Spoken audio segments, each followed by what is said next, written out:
ಈಗ ನೀನು ಹೊರಗೋದ್ರೆ ತೊಂದರೆ ಆಗಲ್ವಾ ನಿಂಗೆ? ಏನಾಗಿದೆ ನಿನಗೆ? ಅವ್ರು ಯಾರು ಏನು ಅಂತಾನೆ ಗೊತ್ತಿಲ್ಲ, ಕರೆದು ಊಟ ಹಾಕ್ಸಿದಾಯ್ತು. ಈಗ ಮನೇಲಿ ಇರುವಂತಿದೆಯಲ್ಲ ನೀನು. ಯಾರೋ ಏನೋ ನಮಗೆ ಗೊತ್ತಿಲ್ಲ ಅಂತಂದ್ರೇನೆ ನಮ್ಮ ಸತ್ಯಂಗೆ ಗೊತ್ತಲ್ವಾ? ಹಾಗಂತ ಅವಳು ನಿನಗೆ ಹೇಳಿದಳ? ಅವಳೇ ಹೇಳ್ಬೇಕಾ? ಇವ್ರು ಹೇಳ್ತಿದ್ದಾರಲ್ಲ. ಮಾ, ಇವ್ರು ಯಾರು ಏನು ಅಂತಾನೆ ಗೊತ್ತಿಲ್ಲ, ಸತ್ಯನ ಹೆಸರು ಹೇಳ್ಕೊಂಡು ಬಂದ್ಬಿಟ್ರೆ ನಂಬಿಡ್ತೀಯಾ?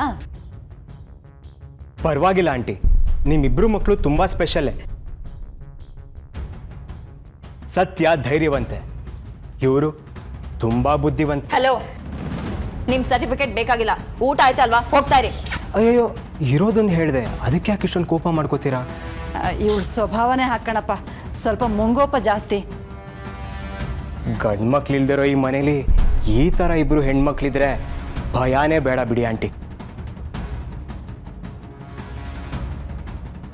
ಆದರೂ ಈ ಮನೆಗೊಬ್ಬ ಅಳಿಯ ಬಂದರೆ ಒಂದು ಗಂಡು ದಿಕ್ಕಾದಾಗ ಆಗತ್ತೆ.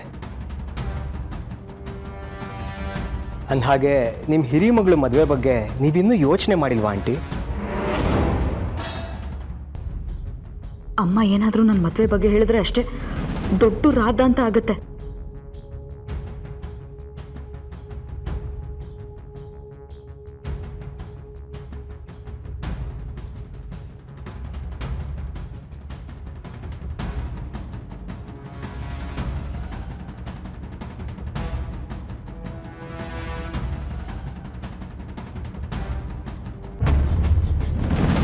ಈಗ ಸಮಾಧಾನ ಆಯ್ತಾ? ಇದ್ದಿದ್ದು ಇದ್ದಾಗ ಹೇಳೋದಕ್ಕೆ ನನ್ಗೆ ಯಾಕೆ ಭಯ? ಮೋಸ ಮಾಡಿದೀನಿ ಅಂತ ಸಾಧನೆ ಮಾಡಿರೋ ಥರ ನಾಚಿಕೆ ಇಲ್ದೆ ಹೇಳ್ತಾ ಇದ್ದೀರಲ್ಲ, ನಿಮಗೆ ಭಯ ಮಾತ್ರ ಅಲ್ಲ, ಮರ್ಯಾದೆನೂ ಇಲ್ಲ. ಹೇಳು ಬಾಮೈದಾ, ಹೇಳು. ನನಗೆ ಏನೇನಿಲ್ಲ ಅಂತ ನಿನ್ಗನ್ಸುತ್ತೋ ಅದನ್ನೆಲ್ಲ ಹೇಳು. ನೀನು ಹೇಳಿದನ್ನೆಲ್ಲ ಇದೇ ಇದೆ ಅಂತ ನಾನು ತೋರ್ಸೋಕ್ಕಾಗುತ್ತಾ? ನೋಡು ಕಾರ್ತಿಕ್, ನೀನು ಯಾವುದನ್ನು ಮೋಸ ಅಂತ ಹೇಳ್ತಿದ್ಯಾ? ನಮ್ಮ ಬಿಸ್ನೆಸ್ ಫೀಲ್ಡಲ್ಲಿ ಅದನ್ನೇ ಜಾಣ್ಮೆ ಅಂತ ಹೇಳ್ತಾರೆ. It's a strategy. ಬಿಸ್ನೆಸ್ಸಲ್ಲಿ ಇದೆಲ್ಲ ಕಾಮನ್. ಒಬ್ಬರಿಗೆ ಲಾಭ ಆಗಬೇಕು ಅಂದರೆ ಇನ್ನೊಬ್ಬರಿಗೆ ಹಾನಿ ಆಗಲೇಬೇಕು.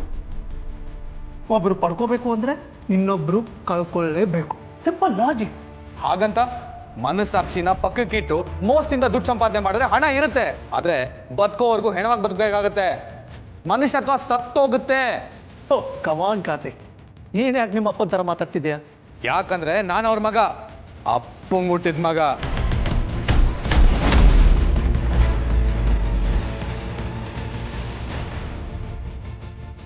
ಅಪ್ಪ ಹಾಕೊಟ್ಟಿರೋ ದಾರಿಲಿ ನಡಿಬೇಕು ಅನ್ಕೊಂಡಿರೋ ನಾನು.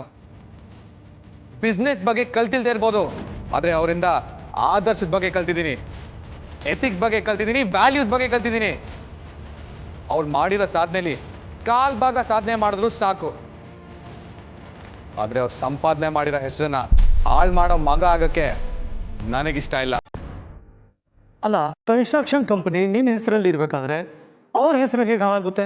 ಹಾಗಿದ್ರೆ ನನ್ನ ಹೆಸರು ಹಾಳಾದ್ರೆ ಓಕೆನಾ? ಓ, ಅದಕ್ಕೆ ಅಂತ ನನ್ನ ಸೈನು ಧೈರ್ಯವಾಗಿ ಫೋರ್ಜರಿ ಮಾಡಿದ್ರಾ? ಇನ್ನೇನು ಮಾಡ್ಲಿ ಕಾರ್ತಿಕ್, ನೀನು ಮದುವೆ ಮೂಡಲ್ಲಿ ತುಂಬಾ ಜಾಲಿಯಾಗಿದೆ.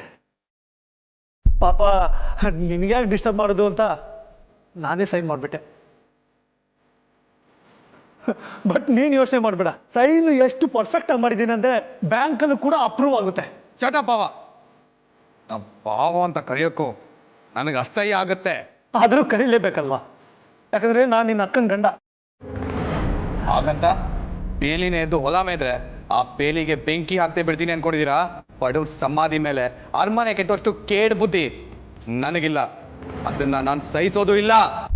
ಹಾಗಲ್ಲ ಕಾರ್ತಿಕ್, ಅದು ನೋ, ಇವತ್ತೇ ಈಗಲೇ ಆ ಪ್ರಾಜೆಕ್ಟ್ಗೆ ಸಂಬಂಧಪಟ್ಟಿದ್ದ ಎಲ್ಲ ಕೆಲಸನೂ ಸ್ಟಾಪ್ ಆಗಬೇಕು. ಅವ್ರ ಮೇಲೆ ನಡೀತಾ ಇರೋ ದೌರ್ಜನ್ಯ ನಿಲ್ಬೇಕು. ಅದನ್ನ ಬಿಟ್ಟು ಬೇರೆ ಯಾವ್ದಾದ್ರು ಕೈಲ್ದಾರಿ ಹುಡುಕಿ ಇದೇ ಕೆಲಸ ಕಂಟಿನ್ಯೂ ಮಾಡಿದ್ರು ಪಾವ ಅನ್ನೋ ನೆಪನು ನಿಮ್ಮನ್ನ ಕಾಪಾಡಲ್ಲ. ನನಗೇನ್ ಮಾಡ್ತೀನೋ ನನಗೇ ಗೊತ್ತಿಲ್ಲ.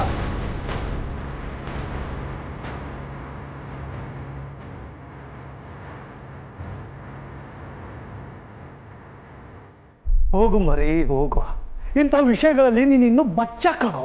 ನನಗೆ ವಾರ್ನ್ ಮಾಡ್ತೀಯ. ಈ ಸುಹಾಸ್ ಒಂದು ಮುಖ ಮಾತ್ರ ನೀನು ನೋಡಿದ್ಯಾ, ಆದರೆ ಇದ್ರ ಹಿಂದ್ಗಡೆ ಬೇರೆನೇ ಮುಖ ಇದೆ.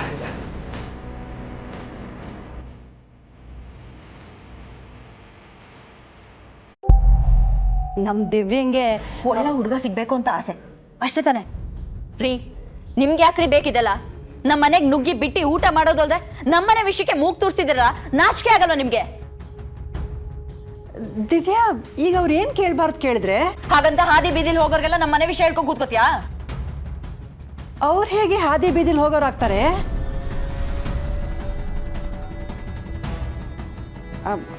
ಅಂದರೆ ನಮ್ಮ ಸತ್ಯನ್ ಫ್ರೆಂಡು ಅಂದಮೇಲೆ ನಮ್ಮನೇಲೂ ಒಬ್ರಿದ್ದ ಹಾಗಲ್ವಾ ಅಂತ ಹೇಳೋಕೆ ಬಂದೆ. ಅಮ್ಮ ಕಂಡೋರ್ನ ನಂಬೋದಕ್ಕೂ ಒಂದು ಲಿಮಿಟ್ಸ್ ಇರುತ್ತೆ ನಮ್ಮ ನಂಬಿಕೆನೇ ನಮಗೆ ಮುಳ್ಳಾಗಬಾರ್ದು. ಹಾಗೆಲ್ಲ ಏನೂ ಆಗಲ್ವೇ?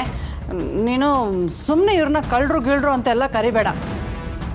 ಅಷ್ಟಕ್ಕೂ ಸತ್ಯನ ಹೆಸರು ಹೇಳ್ಕೊಂಡು ಬರೋ ಅಂಥ ಧೈರ್ಯ ಯಾವ ಕಳ್ಳರು ಮಾಡ್ತಾರೆ? ಪರಿಸ್ಥಿತಿ ಪಾಪ ಅವ್ರನ್ನ ಇಲ್ಲಿವರೆಗೂ ಬರೋ ಹಾಗೆ ಮಾಡಿದೆ. ನೋಡಿ ನಿಮ್ಮ ಪರಿಸ್ಥಿತಿ ಏನೇ ಇರ್ಬೋದು, ಯಾರೇ ಅಟ್ಟಿಸ್ಕೊಂಡ್ ಬಂದಿರ್ಬೋದು, ಅದಕ್ಕೂ ನಮಗೂ ಯಾವ ಸಂಬಂಧನೂ ಇಲ್ಲ. ನಿಮ್ಮ ಸಮಸ್ಯೆ ಏನೇ ಇರ್ಬೋದು ಅದನ್ನ ಇಲ್ಲಿಗೆ ತರೋ ಅವಶ್ಯಕತೆ ಇಲ್ಲ. ಅದು ಅಲ್ಲದೆ ಸತ್ಯ ಇವಾಗಿಲ್ಲ. ಈ ಟೈಮಲ್ಲಿ ಅವಳ ಹೆಸರು ಹೇಳ್ಕೊಂಡು ಬರೋದು ನನಗಿಷ್ಟ ಆಗಲ್ಲ.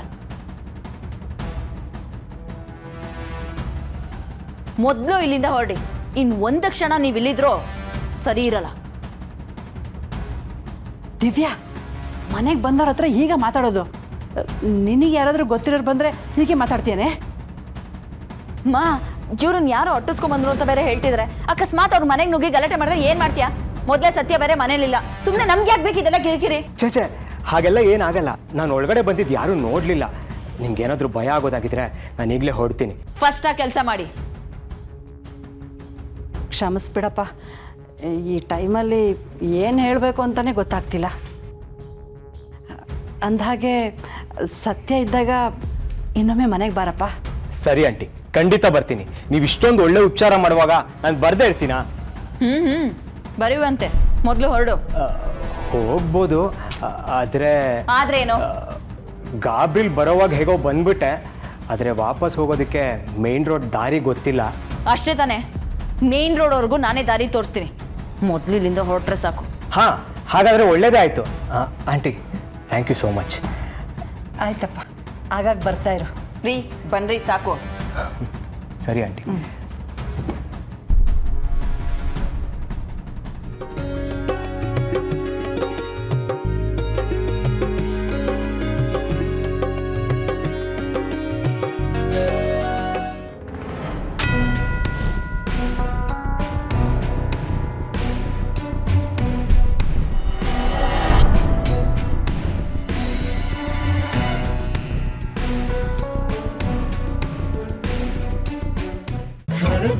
ಆರತಿ ಮಾಡಿ ಬರ್ತವಳೆ ನಮ್ಮ ಸತ್ಯ.